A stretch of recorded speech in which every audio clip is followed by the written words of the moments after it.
പ്പെട്ടവരെ പെണ്ണിനെ അങ്ങ് ത്വലാഖ് ചൊല്ലി. നിങ്ങൾ മനസ്സിലാക്കണം, ഒരു നോട്ടം ഒരു പെണ്ണിന്റെ മുഖത്ത്, അതും സ്വന്തം ആവശ്യത്തിനല്ല, വികാരത്തിന് വേണ്ടിയല്ല, മസ്അല പറയാൻ വേണ്ടി നോക്കുകയാണ്. അത് ഹലാലായി കിട്ടാൻ 100 ദീനാറ് കൊടുത്തിട്ട് വിവാഹം കഴിച്ചിട്ട് നോക്കിയതിന് ശേഷം ത്വലാഖ് ചൊല്ലുകയാണ്. ആ പെൺകുട്ടിക്ക് വേറൊരു ഭർത്താവിന്റെ കൂടെ പോകാമല്ലോ, ഇനിയും മഹർ വേണമെങ്കിൽ വാങ്ങാമല്ലോ, ഞാൻ തൊട്ടിട്ടില്ലല്ലോ. ആ രൂപത്തിൽ സൂക്ഷ്മത കാണിച്ച് പ്രവർത്തിച്ച ഇമാം ശാഫിഈ റളിയല്ലാഹു അൻഹു ഒരു തെറ്റും ചെയ്യാതെ ജീവിച്ചിട്ടും അല്ലാഹനെ ഭയപ്പെട്ടുകൊണ്ട് പറയുകയാണ്, എന്റെ പാപം വലുതാണ്, പക്ഷേ എന്റെ റബ്ബിന്റെ വിട്ടുവീഴ്ച കൊള്ള ഞാനൊന്ന് തട്ടിച്ചു നോക്കുമ്പോൾ കാന അഫ്വുക അഅ്ളമാ, നിന്റെ വിട്ടുവീഴ്ച വളരെ വലുതല്ല റബ്ബേ. സുബ്ഹാനല്ലാഹ് വമാ സിൽത ദഅഫ്വിൻ അനിദ്ദംബി ലം തസൽ തജൂദു വതഅഫു മിന്നതം വതകർമാ.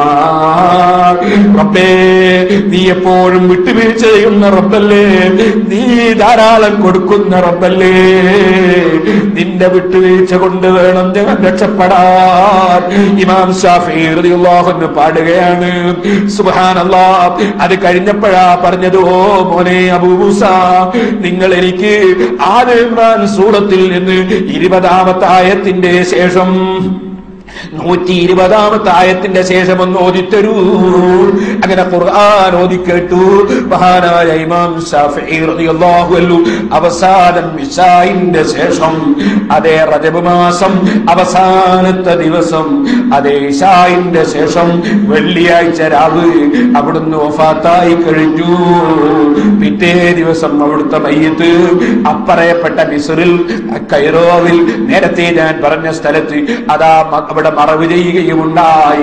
ആ ശാഫിഈ ഇമാം റളിയല്ലാഹു അൻഹുവിന്റെ ഹഖ് ജാഹ് ബറക്കത്ത് കൊണ്ട് സാധുക്കളായ നമുക്കും നമ്മുടെ മുതഅല്ലിമീങ്ങൾക്കും നമ്മുടെ സ്ഥാപനങ്ങളിൽ പഠിക്കുന്ന മുഴുവൻ മക്കൾക്കും നമ്മുടെ സന്താനങ്ങൾക്കും നമ്മുടെ സ്ഥാപനങ്ങളെ സഹായിക്കുന്നവർ, നമ്മുടെ സംഘടനാ പ്രവർത്തനങ്ങളോട് സഹകരിക്കുന്നവർ എല്ലാവർക്കും അല്ലാഹു നാഫിആയ ഇൽമിനെ എത്തിത്തരട്ടെ.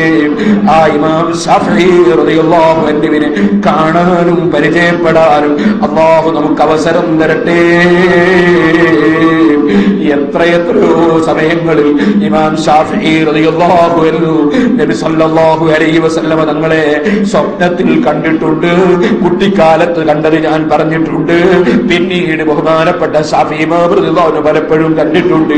അവസാനം അഹ്മദ് ഇബ്നു ഹംബൽ റളിയല്ലാഹു അൻഹുവിന് സുന്നത്ത് ജമാഅത്തിന്റെ പേരിൽ, സുന്നത്ത് ജമാഅത്ത് തുറന്നു പറഞ്ഞതിന്റെ പേരിൽ അന്ന് ഭരണ സ്വാധീനമുള്ള സുന്നത്ത് ജമാഅത്തിന്റെ വിരോധികളുടെ അക്രമത്തിന് വിധേയമാകുന്ന കാലത്ത് അഹ്മദ് ഇബ്നു ഹംബൽ റളിയല്ലാഹു അൻഹു ജയിലിലടക്കപ്പെടുന്നതിന് മുമ്പ്, ശിഷ്യനെ ജയിലിലടക്കപ്പെടുന്നതിന് മുമ്പ് ശാഫിഈ ഇമാം റളിയല്ലാഹു അൻഹു റസൂലുള്ളാഹിനെ കണ്ടിരുന്നു. അവിടുന്ന് പറഞ്ഞിരുന്നു, ശിഷ്യൻ അഹ്മദ് ഇബ്നു ഹംബലിനെ വിവരം അറിയിക്കണം, ഖുർആനിന്റെ കാര്യത്തിൽ പരീക്ഷണം വരുന്നുണ്ട്, ആ പരീക്ഷണത്തിൽ ഉറച്ചു നിൽക്കാൻ പറയണമെന്ന് നിർദ്ദേശം കൊടുത്തിരുന്നു. ആ നിർദ്ദേശം മഹാനായ റബീഉ റളിയല്ലാഹു അൻഹു മുഖേന കത്തിൽ കൊടുത്തയക്കുകയും ചെയ്തിരുന്നു. അന്ന് അതാ അഹ്മദ് ഇബ്നു ഹംബൽ റളിയല്ലാഹു അൻഹുവിനെ ജയിലിലിട്ട് സുന്നത്ത് ജമാഅത്തിന്റെ വിരോധികൾ അടിച്ച് പരിക്കേൽപ്പിച്ചപ്പോൾ അഹ്മദ് ഇബ്നു ഹംബൽ റളിയല്ലാഹു അൻഹു ധരിച്ച വസ്ത്രം ശാഫിഈ ഇമാം റളിയല്ലാഹു അൻഹു വാങ്ങിയിട്ട് കൊടുത്തയച്ചിട്ട്, അത് വാങ്ങിയിട്ട് ആ കുപ്പായം കഴുകിയ വെള്ളം, ശിഷ്യൻ അതാ ഉപയോഗിച്ച കുപ്പായം കഴുകിയ വെള്ളം, അത് ശാഫിഈ ഇമാം തങ്ങൾ ബറക്കത്തിന് ഉപയോഗിച്ചിട്ടുണ്ട് കേട്ടോ.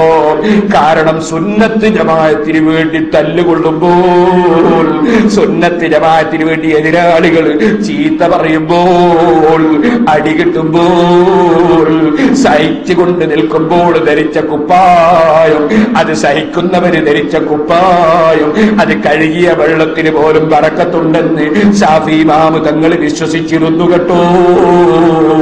അതുകൊണ്ട് ഇമാം ശാഫിഈ റളിയല്ലാഹു അൻഹുവിന്റെ മദ്ഹബ് സ്വീകരിച്ച് അല്ലാഹുവിന്റെ റസൂലിനെ പിന്തുടർന്ന് ജീവിക്കാൻ ഭാഗ്യം ലഭിച്ച കേരളീയരോട് ഞാൻ പറയട്ടെ, ആ ഇമാം ശാഫിഈ റളിയല്ലാഹു അൻഹു പഠിപ്പിച്ച മദ്ഹബാണ് സൈനുദ്ദീൻ മഖ്ദൂം റളിയല്ലാഹു അൻഹു ഫത്ഹുൽ മുഈനിൽ പഠിപ്പിച്ചത്.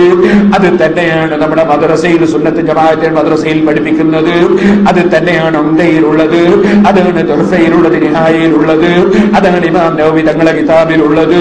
അതിനെതിരായി പുതിയ ആശയം കൊണ്ടുവരുമ്പോൾ മൗലൈമാര് വലിയ വിവരമുള്ളവരാണെന്ന് മനസ്സിലാക്കി ശാഫി ഇമാമിനെയും വലിച്ചെറിഞ്ഞിട്ട് തറാവീഹിന്റെ എണ്ണം ചുരുക്കിയാൽ, പെണ്ണിനെ പള്ളിയിലേക്ക് കൊണ്ടുപോയാൽ, ശാഫി ഇമാമിനെയും വിട്ടിട്ട് സക്കാത്ത് അങ്ങ് കമ്മിറ്റിക്ക് കൊടുത്താൽ, ശാഫി ഇമാമ് തങ്ങളെയും വിട്ടിട്ട് ഏതോ വിവരമില്ലാത്തവരുടെ പിന്നാലെ പോയാൽ അവൻ കൈകടിച്ച് തുപ്പുന്നത് വഹസറയിൽ കാണാൻ കഴിയും കേട്ടോ. ഒരല്പവും സംശയം വേണ്ട. റബ്ബേ, ആ ഹബീബായ നബി സല്ലല്ലാഹു അലൈഹി വസല്ലമ തങ്ങൾ ഖുറൈശിക്കാരനായ പണ്ഡിതൻ വരും ഇൽമു കൊണ്ട് നടക്കുമെന്ന് പറഞ്ഞ ആ ശാഫി ഇമാമ് തങ്ങളെ ഞങ്ങളെ മുൻഗാമികളായ ഉസ്താദുമാര് പിന്തുടർന്നു, ഞങ്ങളെ ഉമ്മബാപ്പമാര് പിന്തുടർന്നു. അവിടുത്തെ മദ്ഹബ് അംഗീകരിച്ചുകൊണ്ട് കർമ്മപരമായ വിഷയങ്ങൾ ജീവിതത്തിൽ പകർത്തി അവിടുത്തെ മദ്ഹബിലെ ഇമാമിങ്ങൾ വിവരിച്ചതുപോലെ ജീവിച്ച് മരിക്കാൻ ഞങ്ങൾക്ക് നീ തൗഫീഖ് തരണം റഹ്മാനേ. അവിടുത്തെ ബറക്കത്ത് ഞങ്ങളുടെ ജീവിതത്തിൽ തരണം റഹ്മാനേ. ഞങ്ങൾക്കൊരു ചെറിയ സമയം അവിടുത്തെ ബഹുമാനം പറയാൻ നീ തന്നു, നിനക്കൊരുപാട് ഹംദുണ്ട് റഹ്മാനേ. അവിടുത്തെ ബറക്കത്ത് ഞങ്ങളെ ഖൽബിലും ഞങ്ങളുടെ നാവിലും ഞങ്ങളുടെ എല്ലാ പ്രവർത്തനങ്ങളിലും. ഞങ്ങൾ ഇവിടെ ഈ സ്ഥാപനം ആരംഭിച്ചത് തന്നെ അത്തരം മഹാന്മാരെ ജനങ്ങൾക്ക് പരിചയപ്പെടുത്താനാണ്, അവരെ പിന്തുടർന്ന് ജീവിക്കുന്നവരെ ഉണ്ടാക്കാനാണ്. അവരുടെ ബറക്കത്ത് ഞങ്ങളെ സ്ഥാപനങ്ങൾക്ക് മുഴുവനും നീ തരണം റഹ്മാനേ, ഞങ്ങളെ സംഘടനകൾക്ക് തരണം റഹ്മാനേ. ഈ സ്ഥാപനങ്ങളുടെയും അതുപോലെ സുന്നത്ത് ജമാഅത്തിന്റെ മറ്റ് സ്ഥാപനങ്ങളുടെയും സംഘടനകളുടെയും പ്രവർത്തനങ്ങളുമായി വിദേശത്തും സ്വദേശത്തും ആര് പ്രവർത്തിക്കുന്നുണ്ടോ, ആര് സഹായിക്കുന്നുണ്ടോ, അറബികളും അനറബികളും ആര് എന്ത് ഞങ്ങളോട് സഹകരിക്കുന്നുണ്ടോ, അവർക്ക് മുഴുവനും ദുനിയാവിൽ അവരെ പ്രവർത്തനങ്ങളിൽ നീ ബർക്കത്ത് നൽകണം റഹ്മാനേ. ആഖിറത്തിൽ പകരം സ്വർഗം നൽകണേ റഹ്മാനേ. അവരുടെ എല്ലാ കച്ചവടങ്ങളിലും ബിസിനസ്സുകളിലും ജോലികളിലും പഠനങ്ങളിലും അധ്യാപനങ്ങളിലും അവരുടെ യാത്രകളിലും അവരുടെ മുഴുവൻ വിഷയങ്ങളിലുമുള്ള എല്ലാ പ്രശ്നങ്ങളും നീ പരിഹരിക്കണം റഹ്മാനേ. ഞങ്ങളെ സ്ഥാപനങ്ങൾക്ക് എന്തൊക്കെ എളുപ്പമാകേണ്ടതുണ്ടോ, എന്തൊക്കെ ക്ലിയർ ആകേണ്ടതുണ്ടോ അതൊക്കെ നീ തന്നെ ഏറ്റെടുത്ത് ക്ലിയറാക്കി തരണം റഹ്മാനേ. ഞങ്ങളെ സ്ഥാപനം തുടങ്ങിയപ്പോൾ അതിനെതിരെ കേസ് കൊടുത്തവർ അവരെ നീ പരാജയപ്പെടുത്തണം റഹ്മാനേ. ഞങ്ങൾക്ക് ഹഖിന് നീ വിജയം തരണേ റഹ്മാനേ. ഞങ്ങളെ ഖൽബിലുള്ളതും ഞങ്ങളെ ഉസ്താദുമാരെ ഖൽബിലുള്ളതും എല്ലാം നീ പൂർത്തീകരിക്കണം റഹ്മാനേ. ഞങ്ങളെ കഴിവ് കൊണ്ടോ വിവരം കൊണ്ടോ ഹിക്മത്ത് കൊണ്ടോ ഒന്നുകൊണ്ടും ഒരു ചെറിയ ക്ലാസ് പോലും നടത്താൻ ഞങ്ങൾക്ക് കഴിവില്ല. ഞങ്ങളെ എല്ലാ സ്ഥാപനങ്ങളും നീ ഏറ്റെടുത്ത് ഹൈറായ നിലക്ക് നീ തന്നെ നടത്തി തരണേ റഹ്മാനേ. അതിനുള്ള എല്ലാ വഴികളും നീ തുറക്കണേ റഹ്മാനേ. ഞങ്ങളെ ഖൽബിൽ വേണ്ടാത്ത വിചാര വികാരങ്ങളൊന്നും തന്നേക്കരുത് റഹ്മാനേ. വല്ലപ്പോഴും നീ പൊരുത്തപ്പെടാത്ത വല്ല വാക്കുകളോ വല്ല ചിന്തകളോ ഖൽബിൽ വന്നെങ്കിൽ ഇമാം ശാഫിഈ റളിയല്ലാഹു അൻഹുവിന്റെ ബറക്കത്ത് കൊണ്ട് ഞങ്ങൾക്ക് നീ പൊറുക്കണേ റഹ്മാനേ. ഞങ്ങളെ ഖൽബിൽ നീ മഅരിഫത്ത് തരണം റഹ്മാനേ. ഇൽമിന്റെ നൂറ് കൊണ്ട് പ്രകാശിപ്പിക്കണം റഹ്മാനേ.